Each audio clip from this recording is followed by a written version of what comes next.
Bonjour les amis, j'espère que vous allez bien. Je suppose que vous avez appris la nouvelle, c'est acté. Les Américains ont décidé de quitter officiellement le Niger. Wassim, c'est acté, les Américains ont dit ok, on s'en va. C'est acté, les Américains n'ont pas le choix. Encore une très bonne nouvelle pour le Niger et pour l'ensemble des pays de l'AES. Le Niger a finalement réussi à faire accepter aux Américains de quitter leur territoire. Dimanche dernier, il y a encore eu une marche à Agadez, au Niger, pour demander effectivement le départ des troupes américaines au Niger. Le premier ministre nigérien s'est rendu aux États-Unis pour acter le départ définitif des troupes américaines du Niger. Les Américains, pour vous dire vrai, qu'est-ce qu'ils foutent au Niger en fait? Les Américains ne foutaient rien au Niger. Est-ce que vous savez que les troupes américaines ou bien la base américaine au Niger était uniquement et spécialement pour le renseignement? Ça veut dire quoi? Ça veut dire que la base militaire américaine qui était au Niger, qui était basée au Niger, était juste là pour avoir des renseignements dans tout le Sahel, quoi. Dans le Sahel, je parle de l'Afrique, mais je peux dire l'Afrique, mais je peux dire Sahel. Dans tout ce qui est Sahel, tout ce qui est subsaharienne, donc de la Côte d'Ivoire, du Ghana jusqu'au Maroc. En fait, c'était ça le rôle des corps américains, en fait. Donc, la base américaine, son but était de pouvoir prendre des informations pour peut-être la CIA ou bien le Pentagone américain. Donc, il n'était pas là pour lutter contre les djihadistes. Là, il faut qu'on soit clair. Il n'était pas là pour ça. Et je suppose que vous savez, quand un pays installe sa base militaire dans notre pays, bien sûr, c'est pas gratuit. Je suppose qu'il y avait de l'argent, voilà, l'ancien président Bazoum, je sais pas combien c'était, j'ai pas regardé l'information là, mais c'est sûr que ça peut pas manquer d'être au moins 1 milliard de dollars chaque année, qui était donné par les Américains à l'État nigérien pour que, bien sûr, les Américains puissent avoir une base militaire au Niger. Et donc, il faut pas se mentir, c'est aussi de l'argent qui va être perdu par les Nigériens. Donc, ça veut dire qu'une fois de plus, ils ont préféré la dignité, ils ont préféré le travail des personnes qui vont les aider. Le Niger vient de perdre de l'argent des Américains. Parce qu'ils avaient une base militaire au Niger qui était payée par les Américains. Donc, ils partent, c'est l'argent qui part. Et maintenant, ce sont les Russes. Donc, ça veut dire que le Niger donc, dépense de l'argent. Ils dépensent de l'argent. Je suppose que c'est une coopération, bien sûr, les Russes, mais ils dépensent de l'argent. Donc, ça veut dire quoi? Donc, ça veut dire ici, donc, c'est un gros coût financier pour le Niger. Mais oui, c'est un gros coût financier pour le Niger. Mais la question que j'aimerais te poser, est-ce que ça ne vaut pas la peine? Est-ce que pour ton respect, est-ce que pour ta dignité, est-ce que pour pouvoir travailler sainement et tranquillement, parce que c'est ça aussi, il va pouvoir travailler sainement et tranquillement avec son allié russe, parce que vous savez personnellement que les Russes et les Américains, vous comprenez un peu, voilà, donc c'était pas facile d'avoir en même temps les Russes, en même temps les Américains au sein du territoire nigérien. Donc, est-ce que vous pensez que ce n'est pas une souveraineté effectivement recherchée par le Niger? Après, les Russes, c'est pas pour dire qu'ils sont mieux. C'est pas pour dire qu'ils sont meilleurs. Voilà, c'est ça le thème. C'est pas pour dire qu'ils sont meilleurs que les Américains, mais ils sont mieux que les Américains ou même que les Français. Il faut pas se mentir, dans le Sahel aujourd'hui, les Français et les Américains ont foutu la merde. Ils ont foutu la merde. Pas seulement dans le Sahel, quand vous regardez même en Asie, Moyen-Orient, c'est toujours eux qui foutent la merde partout. Donc vous voyez que toutes les guerres en fait qui sont créées en fait, les Américains les Français sont devant. On parle des Russes, mais concrètement, quand vous regardez bien les guerres dans le monde, vous allez voir que c'est les Américains et les Français qui mènent le plus. Voilà, les Russes, ils ont le truc en Ukraine là-bas, mais ceux qui mènent les groupes, qui mènent beaucoup de conflits dans le monde sont les US et la France. Et donc, aujourd'hui, en se séparant d'eux, c'est aussi un moyen pour les Nigériens, les Burkinabés et les Maliens d'espérer une sécurité dans les pays.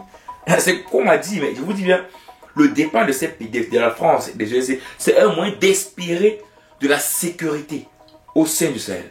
C'est-à-dire de lutter contre les djihadistes et d'espérer la sécurité. Parce que je peux vous assurer qu'avec ces gens-là, même si vous luttez contre les djihadistes, pardon, il n'y aura jamais la sécurité. Parce qu'eux créent des conflits partout. Partout où ils sont, il n'y a jamais de paix. Partout où ils sont, il n'y a jamais de paix. Il y a quel endroit où les Américains sont, il y a la paix avec les Français? Il y a quel endroit? Donc même si vous dites que comment vous aider, même si les Américains disaient que ok d'accord, quand vous plaidez, quand vous aidez, ok, vous aider à lutter, ils devaient jamais avoir la paix.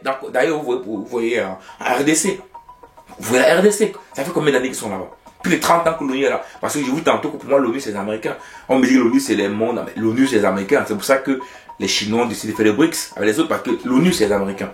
Et donc ça fait combien d'années qu'ils sont en RDC? En République démocratique du Congo, depuis plus de 30 ans. Mais qu'est-ce qui s'est passé là-bas? Donc clairement ici, il ne faut pas qu'on se mente. Donc pour moi, le départ des Américains du Niger des Français aussi de toute la zone du Sahel, là, voilà, des 3 pays du Sahel. Pour moi, c'est un gros espoir pour ces peuples-là. Pour moi, c'est un gros espoir d'espérer que les Russes apporteront mieux. Vous savez, c'est un nouveau partenariat, donc ils feront l'effort d'apporter mieux. Voilà. Et c'est comme les Chinois. Les Chinois également, c'est pas les meilleurs partenaires, mais ils essaient quand même d'apporter mieux. Et quand tu sais négocier, et en plus, les Chinois, l'avantage avec les Chinois et les Russes, c'est que eux, au moins, ils ne parlent pas avec la force. Vous savez, ils n'ont pas ce ton paternaliste ou ce ton avec la force. Les Américains et les Occidentaux ont tellement pris, quand tu es tellement respecté, quand tu te prends tellement grand, tu te donnes le droit de parler aux gens n'importe comment. C'est un peu ça les Américains et les Français. Ils se donnent le droit de parler n'importe comment aux gens. Or pourtant les Chinois et les Russes, c'est pas qu'ils sont mieux, mais au moins eux, avec eux on peut discuter, on peut parler. Voilà, il n'y a pas un ton condescendant, c'est pas, voilà, il n'y a pas un ton paternaliste, non. On peut discuter, c'est pas pour dire que ça serait beaucoup mieux, mais on peut quand même discuter et on peut quand même arriver à des accords qui peuvent être gagnants pour l'Afrique. Faut souhaiter avec eux, on peut trouver ça. Mais je vous assure que les Américains et les Français, c'est impossible. C'est impossible. Et d'ailleurs, je pense que ce qui serait mieux pour l'Afrique, c'est d'abord de créer un marché africain. Vous savez, le marché africain, moi, c'est quelque chose que j'espère que ça verra le jour. Mais africain, c'est même trop dit. Au moins des vrais marchés régionaux. Ça veut dire que si on a un marché, des vrais marchés régionaux, pardon. Au moins, si on a un marché en Afrique de l'Ouest, on a un marché en Afrique centrale, on a un marché en Afrique du Nord, et que tous ces marchés puissent également travailler ensemble, ça serait très bien. Vous savez, quand tu fais un produit au Burkina, ce serait bien d'avoir devant ton produit dans tous les pays de l'Afrique de l'Ouest, ensuite l'Afrique centrale, après l'Afrique du Nord. Si on essaie de pouvoir vraiment créer un marché africain, pour moi, ce serait très nécessaire pour l'Afrique. Parce que ce qui nous manque, nous ne mentons pas, c'est un marché africain. Oui.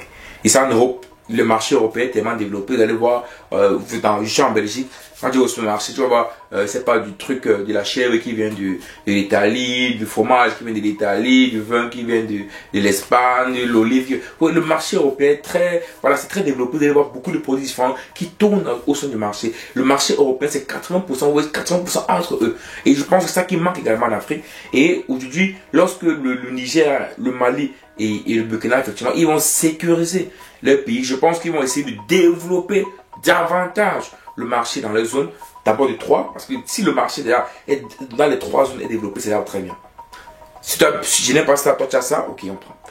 Et ça va permettre effectivement de développer l'économie locale et maintenant d'essayer de voir à côté, effectivement, dans les pays pro, tous les deux, s'ils peuvent encore créer un marché et développer davantage le marché local. Et c'est comme ça qu'on pourra s'en sortir.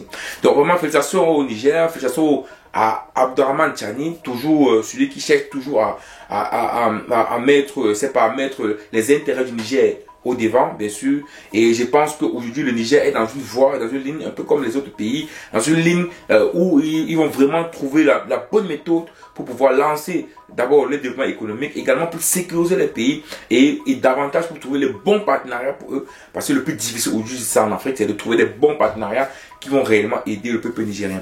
Donc, comme d'habitude, dis-moi ce que tu en penses en commentaire. Est-ce que tu penses que bon, le Niger a chassé les Américains? Pour toi, tu trouves que c'est pas une bonne nouvelle? Les Américains, c'était un peu c'est la meilleure puissance militaire mondiale. Donc, quand tu as ce genre de pays de chez toi, tu as intérêt à les garder, à rester avec eux, même si ils sont pas là pour tes intérêts à toi. Ou bien tu penses que oui, le fait que les Américains ne sont pas là pour les intérêts du Niger, mais pour leurs intérêts à eux, pour leur renseignement à eux, donc ça ne servait à rien qu'ils restent au Niger. Et donc les Nigériens ont bien fait de les chasser pour pouvoir accroître, pour pouvoir mieux faire les partenariats avec les Russes. Mets-moi ça en commentaire et on se voit rapidement pour une prochaine vidéo. Ciao.